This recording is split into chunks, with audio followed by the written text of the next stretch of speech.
મારું નામ લાલજીભાઈ ખોડાભાઈ પાનસેરિયા, રહેવાસી દેવગામ, તાલુકો કુકાવા, વડિયા, જિલ્લો અમરેલી. મને આ દેહદાનનો વિચાર આધ્યાત્મિક અંદરથી આવ્યો કે ઝાઝા લોકો એમ કહેતા હોય કે ભાઈ આની અંદર જે ચેતન તત્વ છે, આત્મા છે, એ નીકળી ગયા પછી આ શરીરનું કાંઈ ઉપયોગ થતો નથી. તો એનો નિકાલ અમુકનો કરવા માટે આપણે લાકડાને એવું બધું જોઈએ છીએ. તો મને એવો વિચાર આવ્યો કે અમુક ડૉક્ટરને પૂછ્યું તો ડૉક્ટરો કહે કે ભાઈ 105 વર્ષની ઉંમર થઈ હોય તો 2 આંખ્યું હોય એને આંખ્યુંને ક્યારેય કાંઈ થતું નથી. તો દેહદાન થાય તો 2 વ્યક્તિને તો એને રોશની મળે. ત્યાર પછી 6 કલાકની અંદર મેડિકલ કોલેજમાં બોડી આવી જાય તો એની અંદરથી 4-5 અંગ એવા છે કે એ વધારે ઉપયોગ આવે. એટલે મને એમ થયું કે ભાઈ આ શરીરનું તો કાંઈ આવવાનું નથી, તો કોઈ પણને આ શરીરમાંથી ઉપયોગ, અંગનો ઉપયોગ થાય તો કાંઈ વાંધો નહીં. અને અંગનો ઉપયોગ ન થાય તો વિદ્યાર્થીને ભણવા માટે આ શરીર ઉપર જ અભ્યાસ કરાવે છે, ચોપડા ઉપર થતો નથી. અને એ મેં રૂબરૂ શાંતાબા મેડિકલ કોલેજની અંદર જોયું. એટલે એને માટે આ મને દેહદાનનો વિચાર આવ્યો છે. તમે સંકલ્પ પત્ર ક્યાંથી લીધું? આ સંકલ્પ પત્ર હું જાતે શાંતાબા મેડિકલ કોલેજની ઓફિસે ગયો અને ત્યાં મેં વાત કરી તો એ લોકોએ મને આપ્યું અને એને ભરી અને પાછું હું આપી આવ્યું. કયા શહેરમાં? હા, અમરેલી શહેરમાં શાંતાબા મેડિકલ કોલેજ અમરેલી, ત્યાં હું આપી આવ્યો છું. અને ક્યારે અહીંયા અમે સગા સંબંધીને બધાને સાથે રાખી એના સહયું લઈ રાજી ખુશીથી ભરી અને આપી આવ્યો છું. તો હવે ગમે ત્યારે એમ માનો કે બોડી આપણે મૃત્યુ થાય તો પાછલા લોકો એને જાણ કરે તો એ લઈ જાય. અને અહીંથી આપણે આપવા જવું હોય તોય કાંઈ વાંધો નહીં. મારું નામ મંજુલાબેન લાલજીભાઈ પાનસેરિયા, દેવગામ. અમે પતિ પત્નીએ 2 સંકલ્પ કર્યો. હું પતિને પગલે ચાલવાવાળી છું. તે મેં એને એમ કીધું કે આપણે બંને મારે દેવો છે દેહદાન, અને વિદ્યાર્થીને કામ આવે કે ભણવાનો અને એને કામ આવે. જય ગુરુદેવ. મારું નામ ચંદ્રેશભાઈ, ગામ દેવગામ, જિલ્લો અમરેલી. આજે ખાસ અમારે દેવગામમાં પ્રથમ એવો કિસ્સો છે કે લાલભાઈ પાનસેરિયા પોતે આધ્યાત્મિક જીવન જીવવાવાળા વ્યક્તિ છે અને ઘણા સમયથી હું એના વિચારોથી સહમત છું.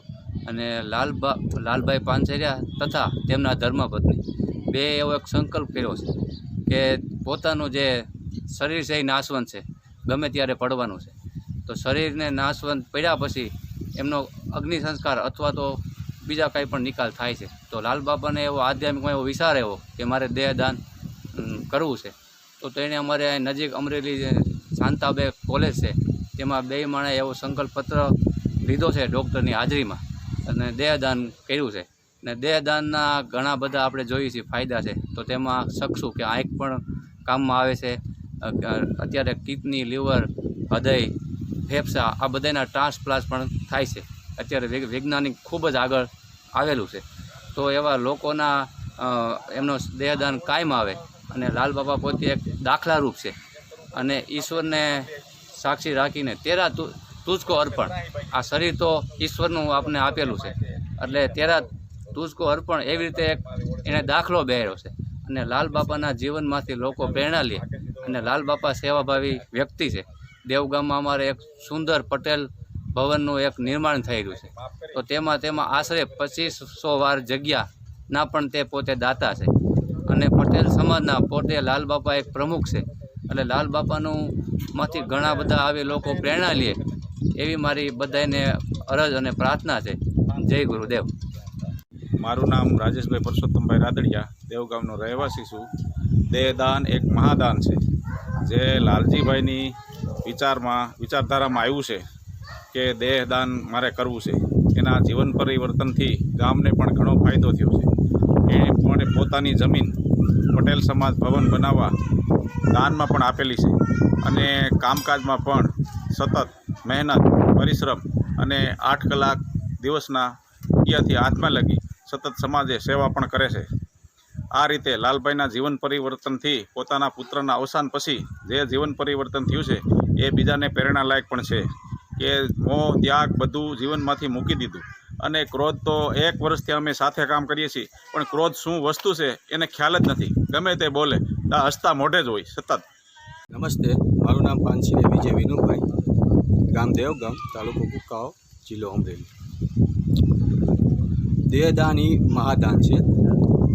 આનો એક જીવતું અને જાગતું ઉદાહરણ મારા બાપુજી અને મોટા બા લાલજીભાઈ ખોડાભાઈ પાનસિરિયા તેમજ મંજુલાબેન લાલજીભાઈ પાનસિરિયા, જેઓ પોતાનું જીવન ચરિત્ર જોઈએ તો આમ લાગણી અને ભક્તિભાવથી જોડાયેલું છે. એના કોરોના કાળ દરમિયાન એના પુત્રનું અવસાન થતાં એને પોતે મનોમને બંને સંકલ્પ લીધો કે અમારે સમાજને ઉપયોગી થાય તેવા કામ કરવા છે. તો એનું એક જાગતું ઉદાહરણ તો મારી સામે જ છે, જેને સમાજ માટે દેવગામમાં પોતાની ભૂમિ દાન કરી અને દેવગામને ઉપયોગી સમાજનું કામ કર્યું છે. સાથે સાથે બીજો નિર્ણય એને દેહદાનનો લીધો છે અને પતિ પત્નીએ નક્કી કર્યું કે આપણે દેહદાન કરીએ અને બંનેને સાક્ષીમાં દેહદાન શાંતાબા મેડિકલ કોલેજમાં તેમણે નક્કી કર્યું અને ત્યાં દેહદાન એને આપ્યું, જેમાં ભવિષ્યમાં જ્યારે એનું અવસાન થશે ત્યારે ત્યાં શાંતાબા મેડિકલ કોલેજના વિદ્યાર્થીઓ છે જે સંશોધન તેમજ તેમના પ્રેક્ટિકલ અનુભવ સાથે ભવિષ્યમાં સારા ડૉક્ટરો બનશે અને સમાજને ઉપયોગી બનશે.